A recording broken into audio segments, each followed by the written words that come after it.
Welcome, welcome everyone. So happy that you're here.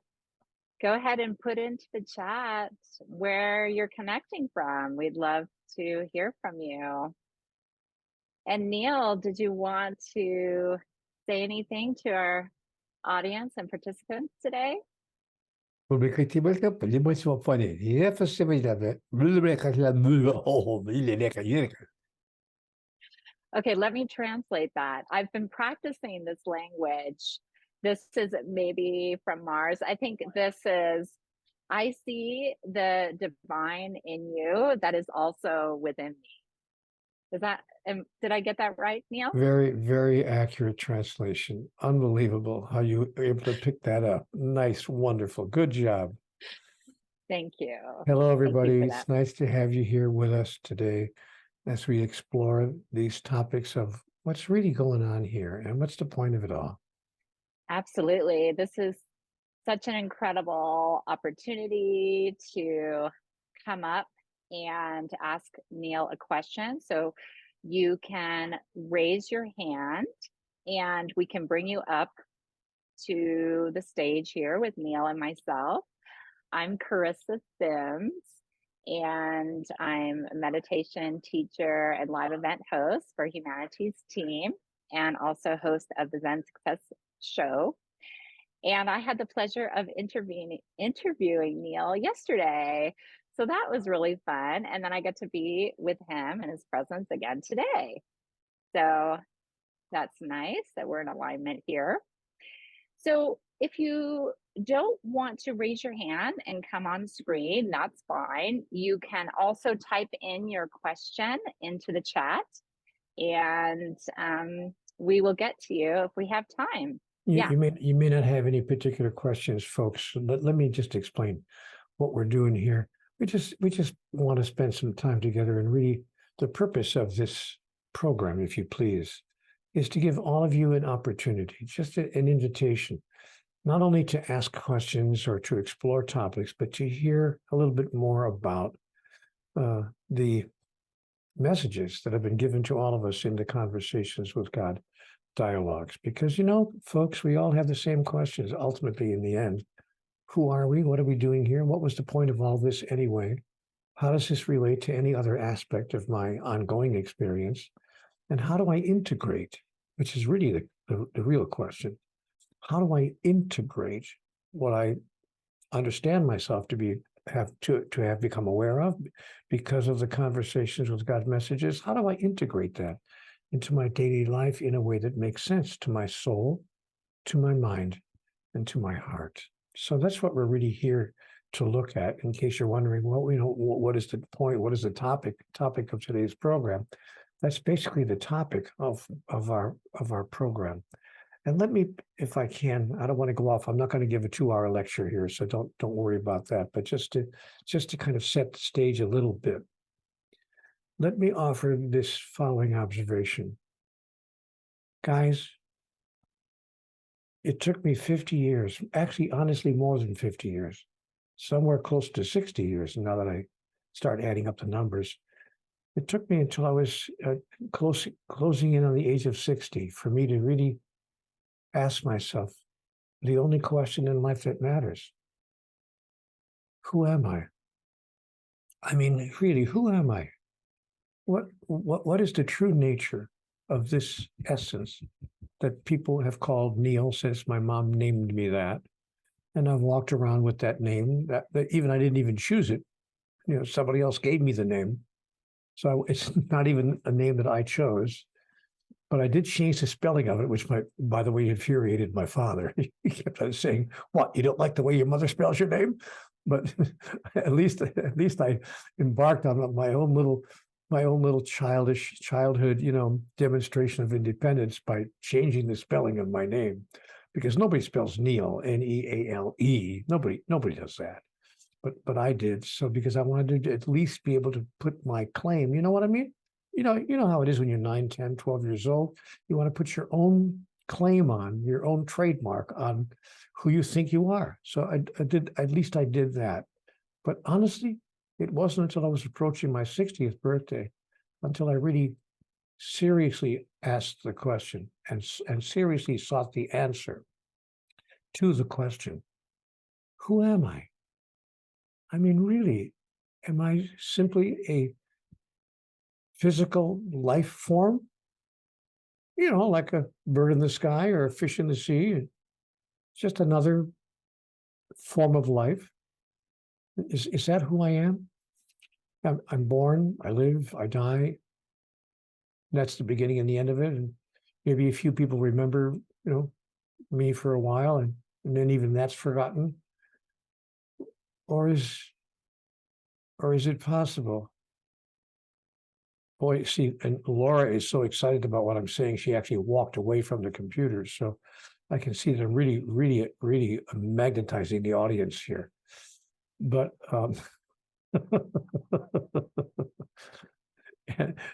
but She's getting her notebook, Neale. She's getting her yes, notebook. So write this down. This is so important. Okay. thank you. That's really very good job. Good job.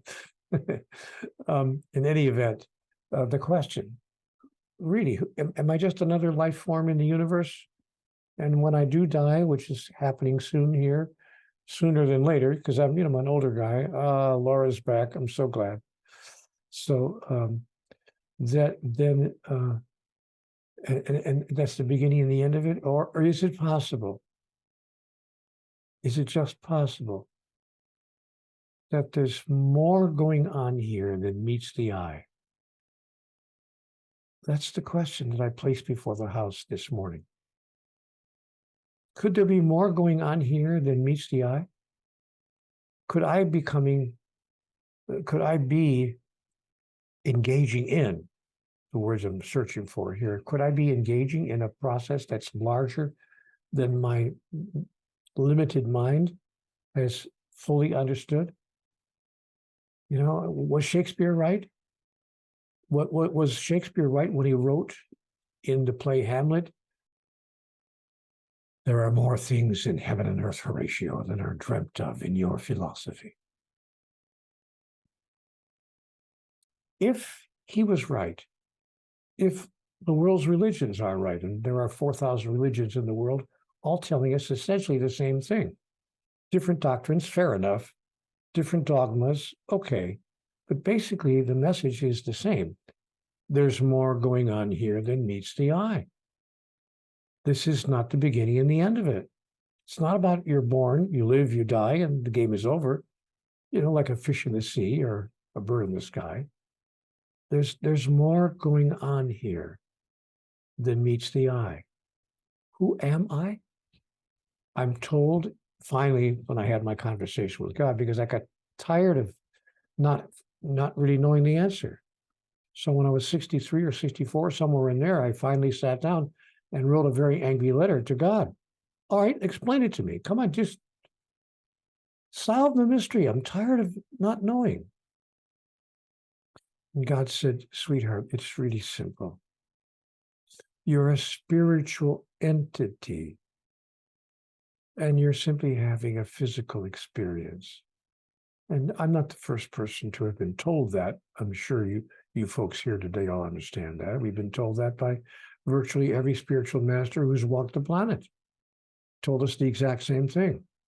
So this is not new news, if you please, but maybe applying it in our day-to-day experience might be new for us. It certainly was for me at the age of 63. I thought, well, would that change the way I live? The reason that I give myself for going on, for putting up with all that's going on in my life, and it turned out that for me it was good enough reason for me to put up with, even to transform all that was going on in my life. And when I began to embrace the notion that, oh, I see, I'm larger than I thought I was. I'm actually a spiritual entity, a spiritual being. Let's use the word soul, S-O-U-L. Maybe I'm actually a soul having a physical experience. And that, of course, caused me to ask the question, why? If I really am a spiritual entity, Why would I find myself, actually place myself into the physical realm and go through what I've gone through all of my life? Most of you have had your dramas. I've had my dramas. We've all had our dramas. We've all had joyous moments as well. Fair enough. But we've all had some difficult challenges. I haven't met a single person who hasn't had difficult challenges that they've had to overcome in their life to even be here in this moment. But that suddenly made sense to me because I asked God, why? If I'm a spiritual entity, why this? What's the point? And God said to me, Neale, it's very, very simple. You've placed yourself into the realm of the physical because this is the realm in which you get to experience who you really are. Of course, I asked the next obvious question. Why couldn't I experience that when I was in the spiritual realm? If I really am a spiritual entity, and I must have been existing somewhere before I came here, why didn't I just stay there? Why couldn't I experience myself there? And God said, well, there's a very interesting construction that's been put into place.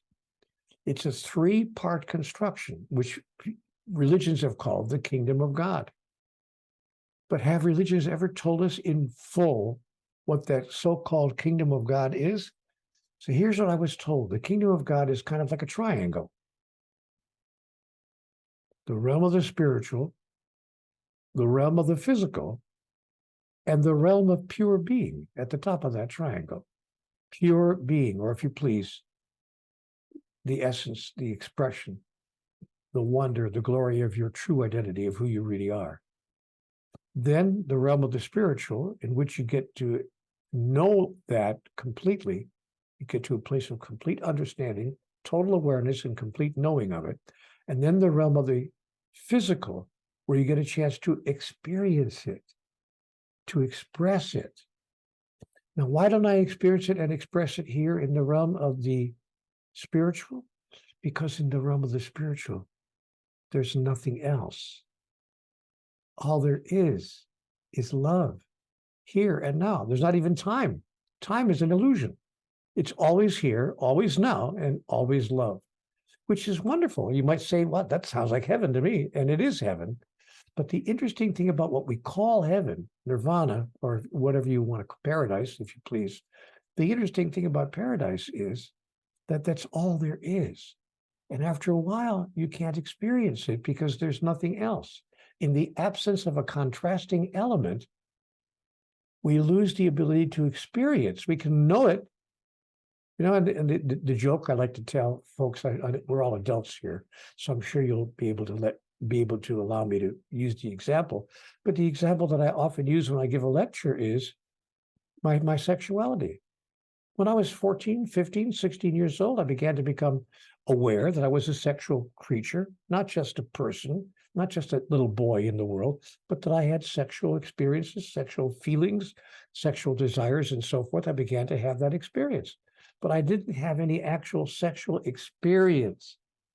Or to put it in simple terms, I wanted to be with a girl because she had parts that were different from mine.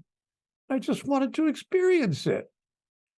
So I could not experience my sexuality. I could know all about it. Believe me, I knew all about it. I began reading about it. I saw pictures. I stole copies of Playboy magazine off the shelf of magazine shops. Yeah, I know I did that. I really did that when I was 15 years old. I used to swipe a copy because you couldn't buy one. They would only sell it to adults. So you'd have to go in and when the guy wasn't looking, steal it off the shelf and put it under your shirt pocket and then go home. And then I opened the picture, the fold out. I saw a fold out. And that was my first experience of a female without any clothes on. But I wanted to have the experience of it, not just the knowing of it. I use that as a simple example of where the soul is with regard to all of life. We can know that we are compassion. We can know that we are understanding. We can know that we are generosity. We can know that we are wisdom and clarity. We can even know that we are pure love, unconditional love. But if you can't express it, the knowing of it is not enough. We want synergistic energy exchange, SEX. We want synergistic energy exchange at every level. And in the realm of the physical, we can experience that. Why? Because what we are not exists as well. The example I like to use, I'm done with my lecture here in about 30 seconds, but the example I like to use is, if I think that I'm the light, just to use a metaphor, I am the light, I can know myself as the light. It's wonderful. Okay, I know I'm the light, I'm the light, I'm the light. Feels good to know that I'm the light. But if I want to express being the light, I would need what? The darkness. Because only in the space of the darkness could I experience being the light. Therefore, raise not your fist to heaven and curse the darkness not, but be a light unto the darkness, that you might know who you really are. Guys, in a little 18-minute nutshell, that's what's going on. I could be wrong about all of this, but I don't think so. So the question then becomes, and I'm not going to lecture here, this is where you take over, but the question then becomes how? In what way, day to day, can we use the experiences of life? All of us have had, as I mentioned a minute ago, all of our own challenges and experiences. In what way, day to day, can we use the experiences of life to complete the agenda of the soul, which is to know who you really are in your own experience? And I'm here to help you with that. If anybody has any question about it or something that I'd like to explore. And if the answer is no, nobody wants to talk to me, then I'll say goodbye. I've enjoyed being here with you. Thanks so much, and bye for now. Don't leave. Don't leave. There's questions. Oh, you left. You didn't even give me a chance. Okay. But I have a question. There, did God forgive you for the incident with the magazine? No, he gave me a direct experience of the lady in the Oh, magazine. okay. Okay. Okay, wonderful. And I also wanted to just share something that I did last night, inspired by you a little bit, is automatic writing. So that was something that I felt like, being a spiritual being, having this human experience, doing something physical and being that channel was really powerful, and the messages that came through there. So that might be something that other people want to experience, right, Neale?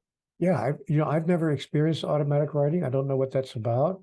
Hmm. At least in my definition of automatic writing, which is when presumably something else takes control of your hand and you start writing stuff that you don't know, where it's coming Hmm. from, whatever. That's right. I've never had that experience, so I don't know about that. And I don't want anyone to think that my conversations with God books are about automatic writing, because they're not. It's not about Right. automatic writing.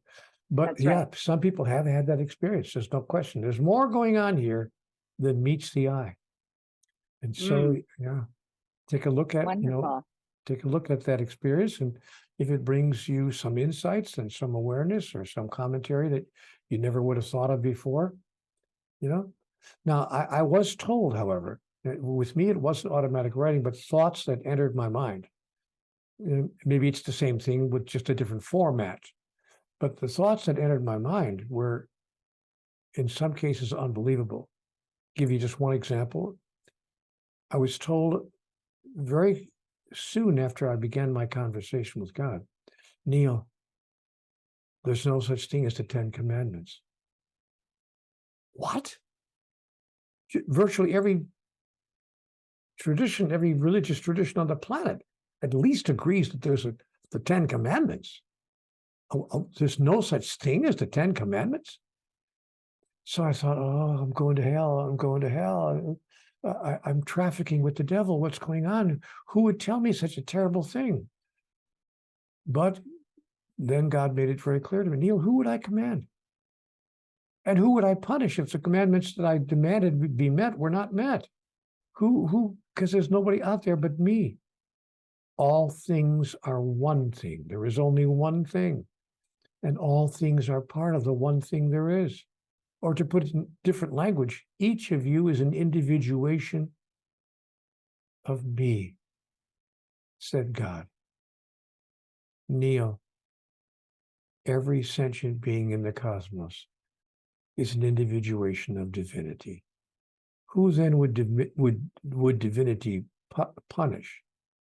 What would divinity demand from itself? And why would the right hand slap the left hand? And why would the right hand punish the left hand for not giving the right hand what the right hand imagines itself to need? So as soon as I embraced the notion of the unity of all of life, the idea of punishment, condemnation, all of that stuff that presents the foundation of virtually all the world's religions, disappeared from my reality. Well, I'm going to find out pretty soon here, because I won't be here much longer. I'm an older guy, and I'll find out. And if I do wind up being sent to hell because I insisted on believing that it wasn't really real, then at least, as George Bernard Shaw said, all the interesting people are there anyway. Yes. Yes. Okay. Well, let's move on, Neale, Yeah, to let's some of move the on. I'm getting myself in bigger and bigger trouble. Well, I find it fascinating. I'm really enjoying this commentary. So, Gail, we'd love for you to unmute. I'm going to ask you to unmute and go ahead and come up on screen here. There you are. Welcome. Hello, good morning. I'm so honored to be here to be able to speak to you, Neale. I've read a few of your books and I'm enjoying the modules a great deal. I'm so glad. Thank you for telling me that. Yeah, where do you live? I live in Mission, BC in Canada. Ah, yeah, I've been to British Columbia several times. Beautiful, beautiful part of the world for sure. It's about an hour from Vancouver. Yeah. Yeah, in the Fraser Valley. And I'm hoping this is an appropriate thing for me to ask you at this time. Hey, if what I've already said is not appropriate, I've already set the stage for inappropriate. So go ahead. No, it's okay. I'm just wondering if it would be possible for me to get some guidance from you with regard to my two adult children who have mental illness, and I continually struggle with the best way as to how to manage their behavior, and in one of the cases, their addictions. And I know that for some reason, this is, I must have chosen this to be part of my experience on earth, and likewise for them. But I guess I just wondered if there was any kind of, I'm sure there is a wisdom that you can offer me to be able to navigate the journey. And yeah, my son is 49, my daughter's 47. So it's been, many years of dealing with this. And sometimes I think that maybe I should be doing something different. I'm going to make a wild guess.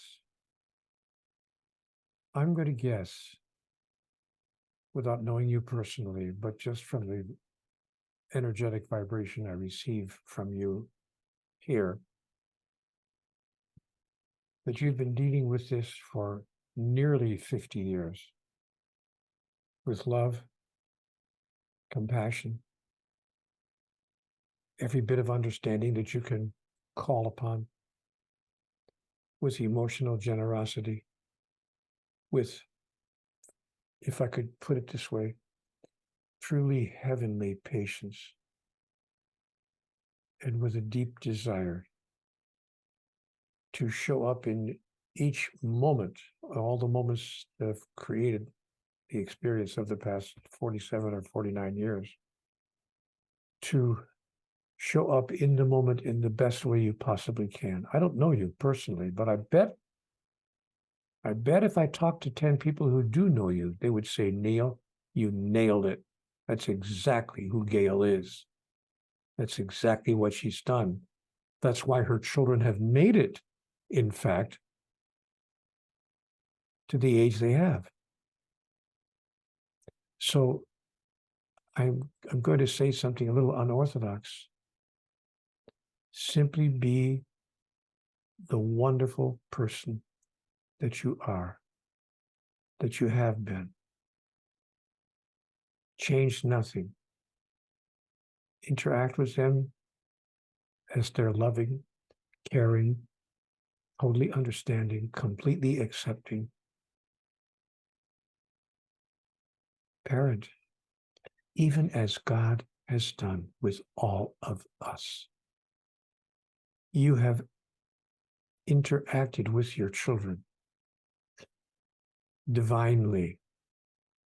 And if the purpose of life, Gail, is for us to use, as you pointed out a minute ago, you must have called this on yourself. If the purpose of life is to use the events of our experience as an opportunity for us to demonstrate our true identity, if that's the purpose of life, if that's the agenda of the soul, you stand before me right here and right now as a vivid example, a spectacular example, blessed example of someone who has paid attention to the agenda of your soul. Maybe you wouldn't have put it that way in your words, but I see what I see, and I see you as who you are. So you're an inspiration to me, because I've lived my life with far fewer challenges than you have faced, far fewer, and not reached the level of divine expression that I'm sure has filled your days and nights. What to do? My advice to you: simply continue loving your children, embracing them, accepting them, and showering them with all the wisdom that you can call forth in every moment, and trust that the process is perfect, just the way it is proceeding. And I, my dear, am honored to have spoken with you today. Thank you for your very, very kind words, Neale. I appreciate it. I unfortunately sometimes I feel that I fall short of doing what I could be doing. So You know, that's very natural. That's very natural. But I promise you that you have not, or your children wouldn't have, I want to use a strong word here, survived as long as they have. So you have not fallen short. But it's very natural for all of us to think that we're not quite doing enough, there's more we could have done, et cetera, et cetera, et cetera. Give yourself permission. Give yourself permission to know that you have done what you have been given an opportunity to do in this lifetime, that you've performed your job, if you please, magnificently. Good going. Nice work. I am inspired. thank you so much. Thank you for your encouragement and validation. And I will continue to listen to go through all your modules and work with the program. Thank you, my dear. Thank Because you, Gail. it speaks to me very, very loudly. As does your life speak to me. So it's a fair trade. Thank you so much. You know what your life has done for me? Let me close it with this. what you've shared with me has validated what I was told in conversations with God. When I meet people like you who've stepped up to the challenge and met that challenge magnificently, it's in moments like this that I realize, oh, wow, the conversations with God messages were true after all. Wow, here's a person who lives into it and demonstrates it. So thank you for validating for me what I was told in my conversations with God. Nice going. Thank you so much. Thank you. Thank you, Gail. Oh, sorry to interrupt. Did you want to say anything more, Gail? No, I think I'm good. Thank Mm, you. Thank you so much. mhm. Thank you for being here. I'm going to mute you now. And I just wanted to say I needed to hear that message as well with my kids, and to just love them and be the best that I can be. Very powerful. When kids are struggling, to love them through it all even more.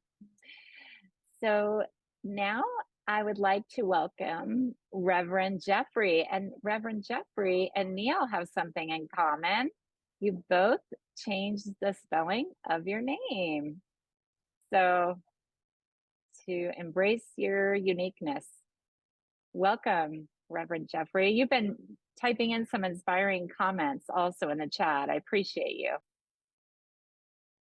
Well, Neale and I have something else in common. We're both, but he's one of the few people I can find older than me to share this path with. That's been on it for a while. So, That's a compliment. That's a compliment. yes, to him, to see what he's doing and continues to produce. Yeah, we at this age do have to take care of ourselves a little bit differently. But thank you, Neale. And I certainly, he wasn't going to let him get away without having a little bit of a conversation with him. So thank you for just to have this opportunity to connect.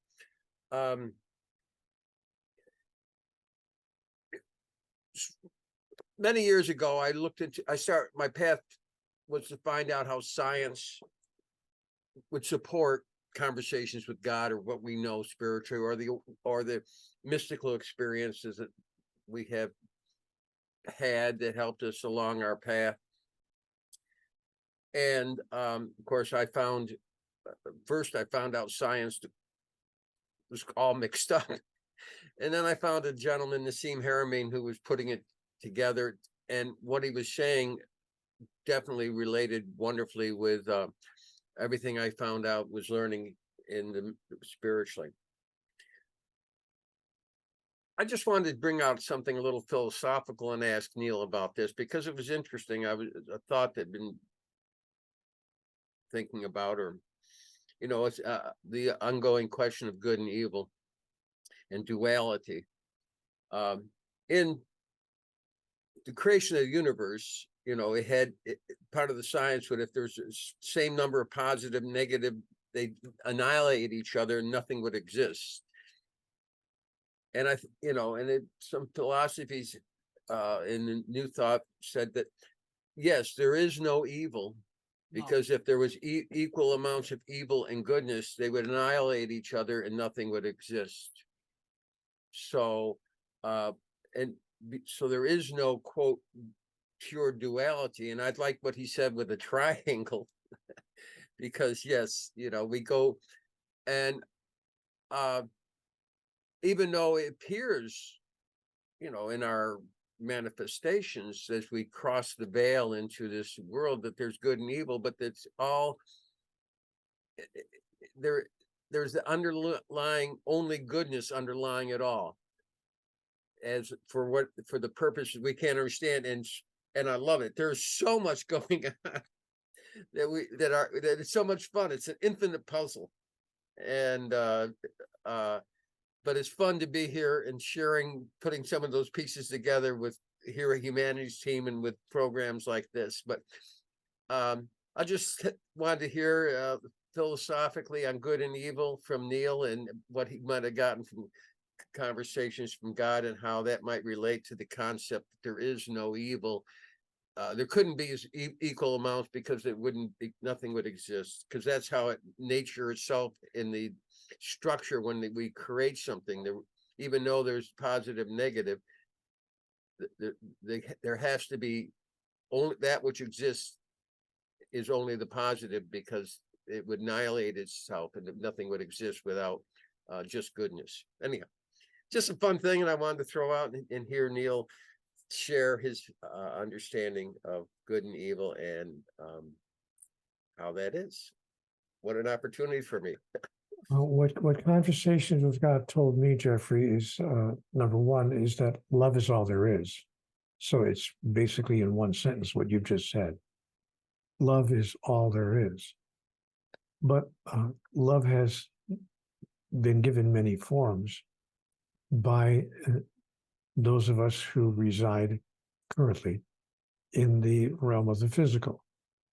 And the biggest evil of evil would be to declare nothing evil at all.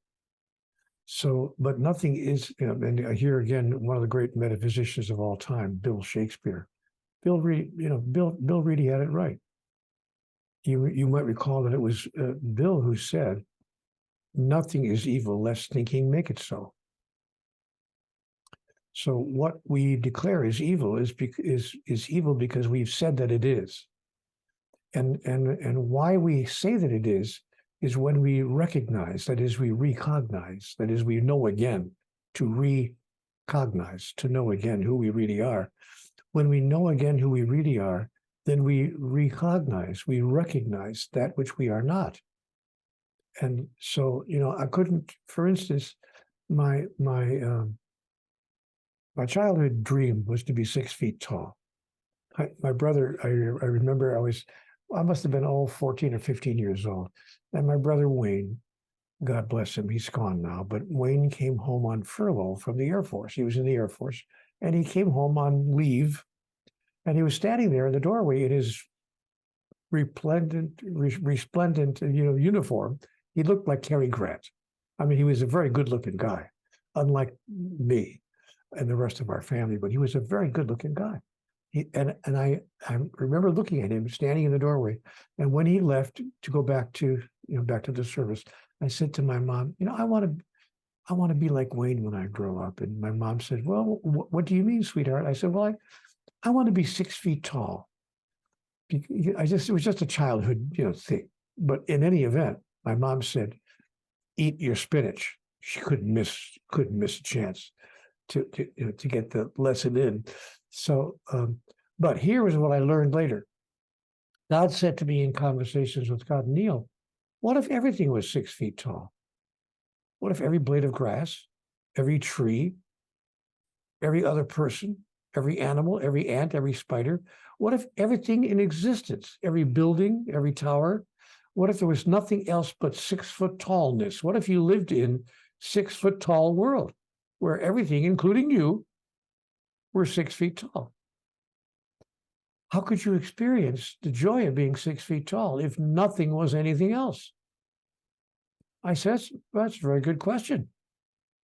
God said, "Yes, indeed." So we created 5'11.5" and 6'4", and all that you would call not you, for whatever reason, including reasons that you decide in your own estimation are what you would say is evil. And by what you declare to be evil, do you define yourself? Now, you know what, Jeffrey, I had to wait till I was 63 years old to be told something as simple as that. But I never had it put to me, and I went to school, and I heard, I understood a lot of what the religions tell us, and I wasn't a dumb person, but no one ever put it in one sentence as simple as that. By what you declare to be evil, do you define yourself? Wow. And suddenly you could even then, in a sense, this is a kind of a strange thing to say, but in a sense, you could even love the evil, that is, love the fact that it exists, because without it, you couldn't know yourself and express yourself as who you really are. And so I thought, gosh, you could actually throw love at evil. And then I thought, wait a minute, Neale, this isn't exactly an original thought. There was a guy who walked around the earth here about 2,000 years ago who put it very succinctly. Bless, bless, bless your enemies, and pray for those who persecute you, and do good to those who would do you evil. And if a man slaps you on the right cheek, turn and offer him your left. And if a man asks for your coat, offer him your shirt as well. And when a man demands that you walk 1 mile with him, go with him 20.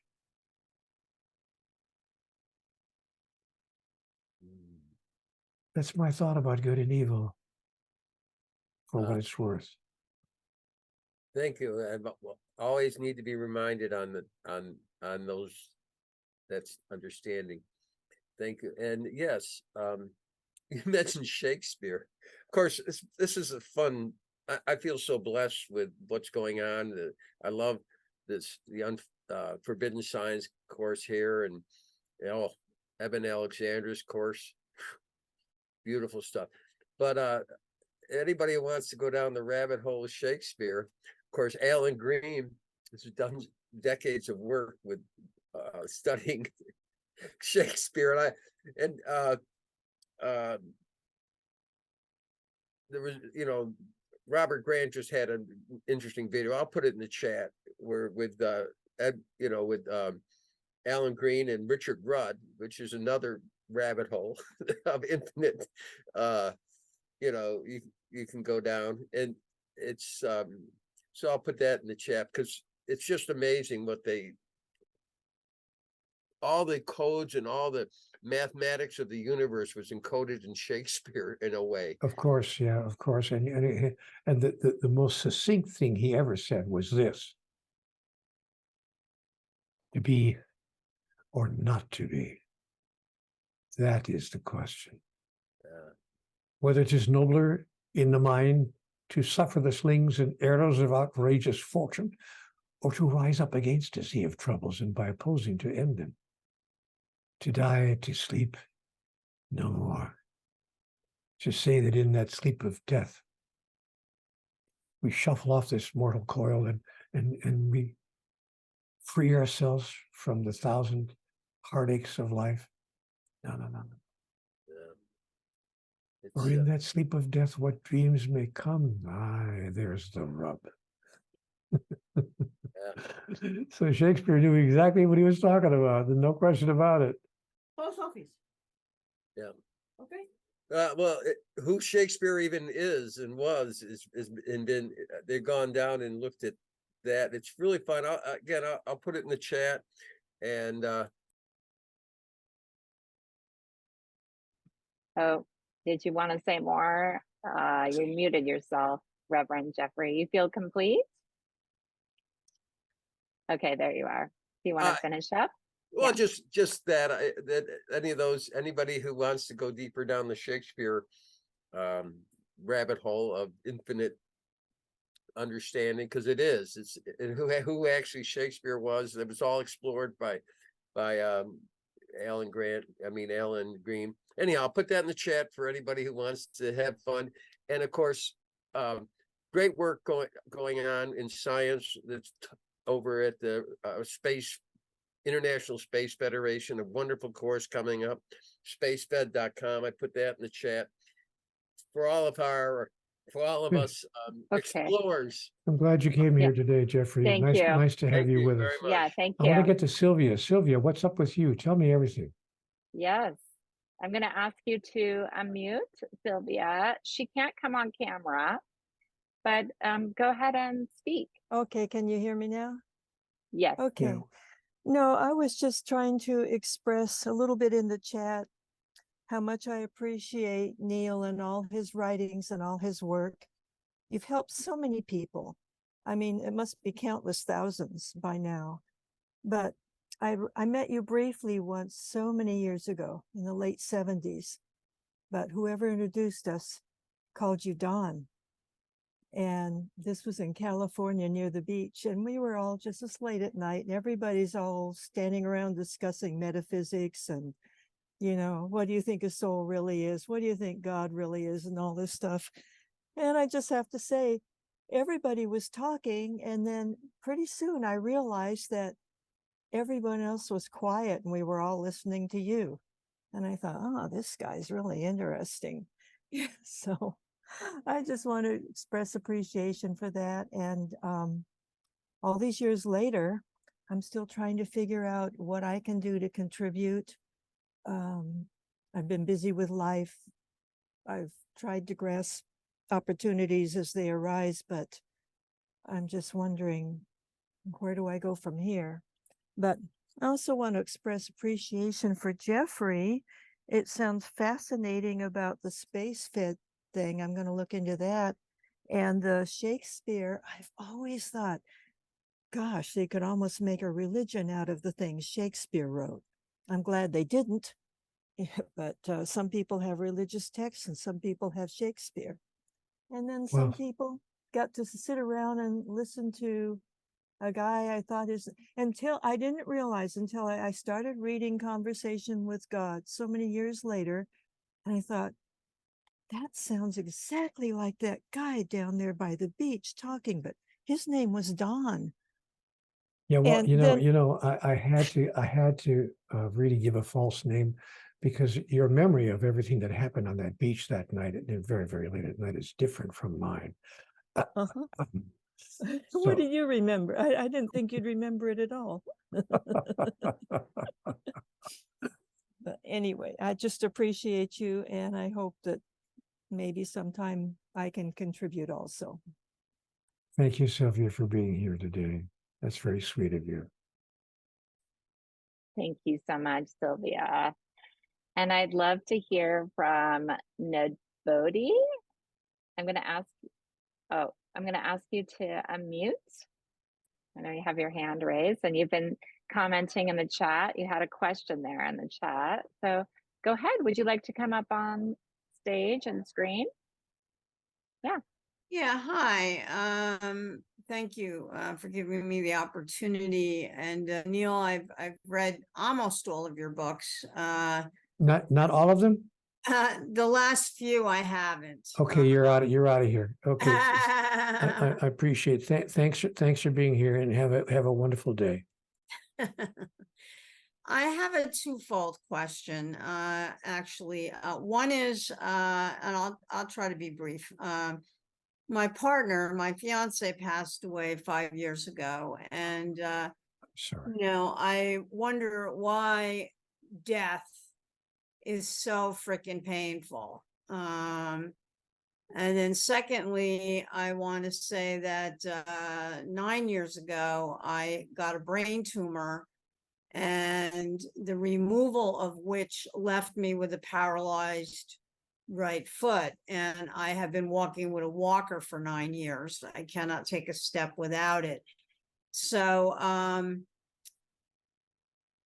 kind of wonder if you could comment on how you would frame such a disability. It's very difficult, and I have no family, none at all, not one living relative. And my fiance was my family, and he's gone. So that's it. Thank you so much for taking my question. Sweetheart, a personal question in return, if you don't mind. What is your age? I am 66. Oh, gosh. My life just started when I was around 64. For real. The most important years of my life have been between 64 and now. Sunday, the day after tomorrow, I will be 80. I celebrate my 80th birthday.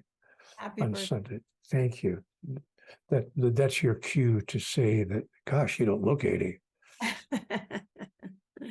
But in any event, I want to share with you that my experience has been that you're going to be entering into the most powerful and meaningful and fulfilling years of your life. And in the days and weeks and months to come. At least if your experience is anywhere near what my experience has been. Now, to answer, you asked a couple of questions. The first question you asked is, why must death be so painful? When you asked that question, I wasn't quite sure whether you meant for the person who's dying or for the person who's left behind. And of course, the answer is it could be painful for both, for the person who left and for the person who's left behind. Death is painful because it leaves us alone. If we don't really understand what's going on, it can leave us feeling very alone. Not only the person who's dying, but the person, as I said, who's left behind. I had the privilege, the ability of working with a lady earlier in my life named Elizabeth Kubler-Ross. And she wrote a book, an extraordinary document called On Death and Dying. She was known as the Death and Dying Lady.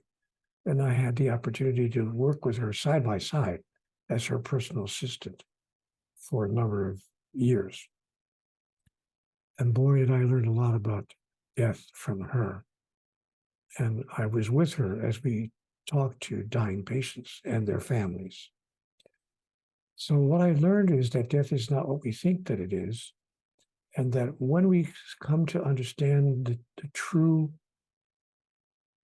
experience, what's actually happening in what we have come to call death, we do something that's quite extraordinary. It's almost, it feels like the opposite of what we are supposed to be doing. We can actually celebrate the process by which, number one, a person is going home and returning to the realm of the spiritual, knowing that they will be, in fact, always with us, to the degree that we choose to experience their presence with us. In fact, Elizabeth used to teach the very thought of someone, even the thought of someone who has, if you please, passed on, brings them to us in a very real way. Not brings them to us in our memory, but actually brings them to us in a very real way in the here and now. That souls in the realm of the spiritual come flying to us with the speed of our thought. That's number one. That's not the same, of course, as having them physically in our presence, where we can talk and hold each other and be with each other in that particular wonderful physical experience of love and life. But we can experience their presence with us, and we can celebrate that they are now free of the pain that you're talking about. Now, the pain that we feel, those of us left behind, of course, is the pain of losing them. But if we are clear that we haven't really totally, completely, and absolutely and utterly lost them, that they come to us at the speed of our thought, which is what has allowed me to embrace the fact that my mom is no longer here. Of course, I'm an older guy, so she's been gone for a while. But, with the speed of my thought, I'm clear Mom is right there with me, right to this very minute. Now, with regard to the pain you're feeling, or the pain that anyone would feel with the loss of a loved one, I learned from Elizabeth, allow yourself to feel it. What you resist persists, and what you move through will cease to have its illusory form. That is, it will cease to be quite as painful as it now may feel to be, And the suffering aspect of it will diminish as time goes by, as you begin to realize, but the pain itself will not. 20 years from today, you will still feel pain at the loss of your fiance. And that's good. And this is a strange thing to say. Please forgive me if this sounds strange or weird, but that's good. You wouldn't want, I promise you, you wouldn't want to be a person who did not feel pain at the loss of a loved one. But the pain, so therefore, the pain you're feeling is a demonstration. It's evidence of who you really are. Evidence that your love was real and true. Evidence that you are an expression of divinity. So let yourself feel the pain, but decide that you're not going to suffer from it, because pain and suffering are two entirely different things. Pain is a physical or emotional experience. Suffering is the result of our choice, of a decision we've made that what has occurred should not have occurred, that something has gone wrong. But when we understand that no one dies at a time or in a way that is not of their choosing, I mean, metaphysically speaking, when we understand that, then we can join them in their celebration. And we can, in an unusual way, actually feel good about that. Then we can take that understanding of all of life, including our understanding of death, into the years that will follow in your life. And I want to suggest something to you, Bodhi, that you may not have thought about before. If you live to be as old as I will be on Sunday, I'll be 80 on Sunday. If you live to be my age, and I do understand, by the way, that I didn't miss the point that your physical experience is challenging and difficult. I've had my own physical difficulties as well, not the same as yours, but the kind that have limited me in many ways. So I do understand, at a physical level, what it is you're experiencing. But here's something that I want to suggest to you. In the years ahead, you have an opportunity, and you will, I think, succeed in this opportunity to become the source of wisdom, clarity, understanding, actually strength and courage in the lives of others. Because you're going to move into your elder years, in spite of the fact that you've had this physical challenge, and you can use this challenge, if you wish, to demonstrate who you really are and to bring hope to others who are meeting challenges in their life that are even less than those that you are meeting on a daily basis. And they will say to themselves, oh man, if this wonderful lady can show up in the way she's showing up, with wisdom, help, compassion, generosity, emotional generosity, clarity, and understanding, and be there for us in this particular way, in spite of what she is enduring in her physical presentation, if she can be that, surely I can do better with what's going on with me. And you will turn this so-called handicap, you will turn this into an inspiration for all those whose lives you touch. And then, golly, my friend, this is going to be another tough thing to hear, but I'm going to suggest to you that the day may come when you will say thank you to life for bringing you this experience, because of what is allowed you and equipped you to bring to those whose lives you touch, to be an inspiration and a source of greater awareness in the lives of those you touch. So allow yourself to use these next 25 or 30 years of your life to demonstrate the grandest thought you ever had about who you really are. Write that book you've been toying in your mind about writing. And put out into the world the message of your life lived in such a way that you will be grateful for every moment, including this physical experience that you've described to us. That's a thought I have. Take it for what it's worth. Thank you. I'm glad we had a chance to visit with each other today. Thank you. Thank you for being here, Madobi. And we have come to the end of the hour. I'm sure everyone here is excited for your 80th birthday. And what are your plans? We're going to have a little party, and my family is going to be there, and we're going to have a really lovely celebration. So I'm looking forward to it. But I want to end my portion of this Yes. program where I started it, my dear friends, those of you who have chosen to join us, and those of you who have been willing to stay with us for the entire program. There's more going on here than meets the eye. So use these days and times of your life. Ramodi was a great example of that. In fact, most of the people who visited us today have been wonderful examples of that. There's more going on here than meets the eye.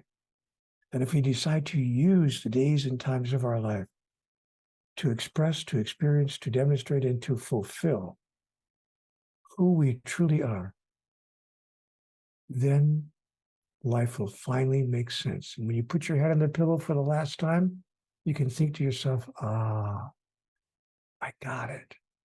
I got it. You know what, guys? My family knows what 4 words I want on my gravestone. And I've had my challenges. And I won't get into it, but all of us have had our challenges, including my living on the sidewalk for a year of my life, sleeping on the concrete, begging people for a few coins so that I could eat that day, and looking for a place that I could just use the bathroom. So, I really understand what it's like to meet life challenges. But I want 4 words on my gravestone, and everybody in my family knows what I want them to have etched into the concrete on my headstone. So when people come by my grave, they'll see those 4 words. Now that was fun.